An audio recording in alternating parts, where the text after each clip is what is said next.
All right, we're back. Just wanted to start off the show with a little inspiration, just wanted to do that. But we're going to jump right into things. Michael, do you have anything that you would like to share today or anything that you found interesting in the media in the past? One thing that I found rather interesting in the media was the, I believe his name is Eddie Long controversy. Mm-hmm. And that's funny that you bring that up because that's one of the things that we're going to talk about today. Yeah, evidently he has been with this particular church in DeKalb County, Georgia, and as the news stories have went, and I'm quoting here from the memory of what I've read, so I can't really, most of them were Associated Press articles. He's been with this church in DeKalb County, Georgia for, well, I believe since the mid-'80s, and has been a really flashy, he was known for a lot of his flashiness, we'll say, very, extravagant rings and necklaces and preaching about, following God and, you can have these types of riches too, and the church has a history of being a very affluent church and very high profile with a lot of celebrities that the Mr. Long also runs around with. And his style of preaching is very, I believe it's Baptist. I believe that's what it is. And he's very well known for pushing an anti-gay sentiment and counseling men in heterosexual life, and really does push has done a lot of youth work, and supposedly, and I believe the way it was told is molding them towards being great, respectable male role models. Well, Mr. Long has had a little trouble here. There are 3 young men who have filed lawsuit against him for the abuse of power in his church, and they claim that he has used his affluence with money and jewelry and all that to coerce them into sexual relationships. As the story would go, these 3 men have filed suit, and some of them even claim that they were 17 possibly when he started doing this, which I don't know what the age of majority is in the state of Georgia. In Indiana, that would make them a minor. So Mr. Long there has a little bit of trouble in his ministry, and a lot of people are saying that they don't believe it, but they'll have to let it play out in court. So, the thing, this is what I heard. I've heard most of that, and they were saying how these young men were. And I had the article with me. I don't know what I laid it at, but they said these young boys were taken into. They were on his taxes, and a lot of them assumed different roles in the church. They were actually on the payroll at the church. Oh, really? And they were on the payroll at the church, and one of the boys, they said he's been working at the church since he was 14 years old. So it's been really a huge mess, because I know actually he was supposed to go on the Tom Joyner Morning Show and speak on the issue, but according to his legal team or our foreign legal counsel, they advised him not to make any statements public comment at the time, which we actually are going to play in a few minutes. We're going to play commentary from the Tom Joyner Morning Show. This was after they found out that he would not be coming on the show, but there were other venues that wanted him to speak, but they were saying that they didn't want him to make, like you said, any public comment. I think they had a press conference and stuff like that, and but we've heard little or nothing from Bishop Eddie Long himself, and that's who I want to hear from. I don't want to hear from your legal counsel. I don't want to hear from all these circus monkeys that you have working for you. I want to hear what you have to say. You're the one that has these allegations of, on you. And I guess, I don't know at this point if he's going to speak this Sunday in church, but the public deserves to know something.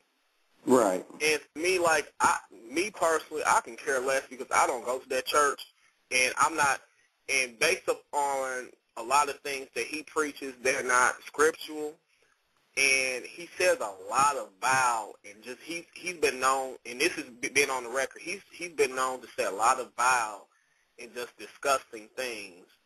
He makes a lot of sexual innuendos in his sermons, and he's been known to just preach some really outrageous doctrine. Mm-hmm. You know, so I really want to hear from him. You know, he's got quite a right large now, following. What you say? I say he's got a really large following. Well, you know, and it's very sad that people will follow this person, but to me, what's really making me mad is the fact that they're making these young men out to be the perpetrators here. Yeah. You know, a lot of people, and see, that's the problem, especially with the black church. That's what's wrong with the black church now. We'll believe a preacher or a pastor above anything. They can do anything. They can rob, kill, steal, but we'll still have their back. You know, because we think that's the man of God, and he can't do anything wrong. Uh-huh. You know, and people want to come out, well, we don't need to judge him because, you know, this, that, and the other, because he's a person just like us. Okay, that's fine. I understand that. But still at the same time, you need to realize you're held at a higher level of integrity. Yeah. You see what I'm saying?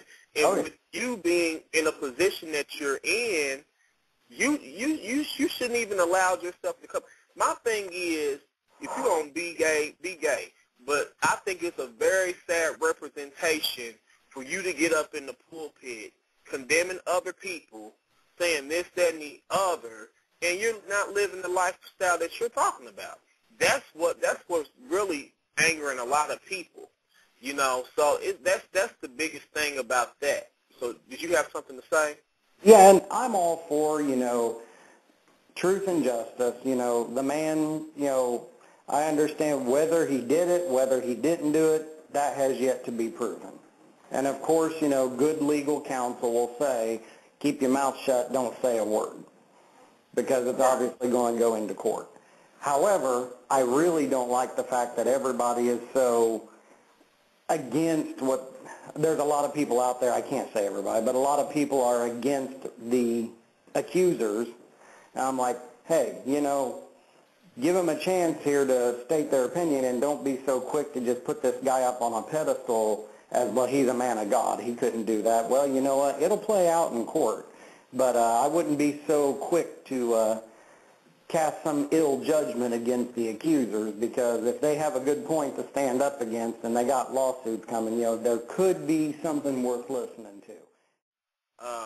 And I'm just going to keep it real with you guys.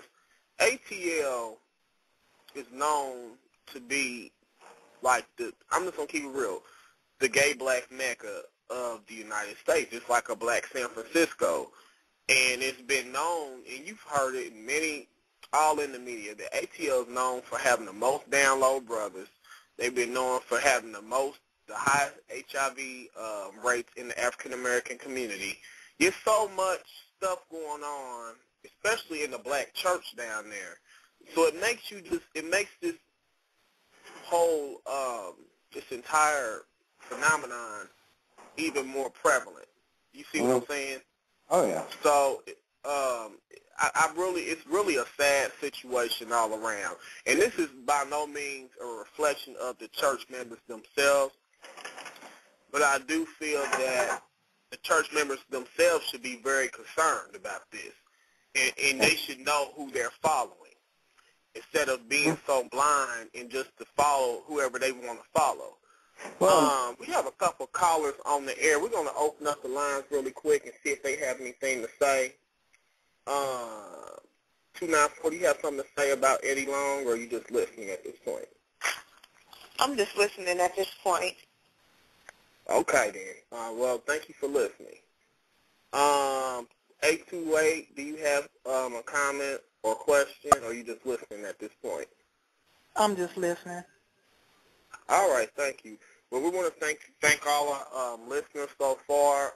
This is just a really serious thing that we're talking about, especially in the black community, because the church has always been the center and the focal point for our community. So, and then this just leads into the whole, not even just the mega churches, but just a lot of these evangelists that are so bold and flashy, and they teach doctrine that they know has nothing to do with the Bible.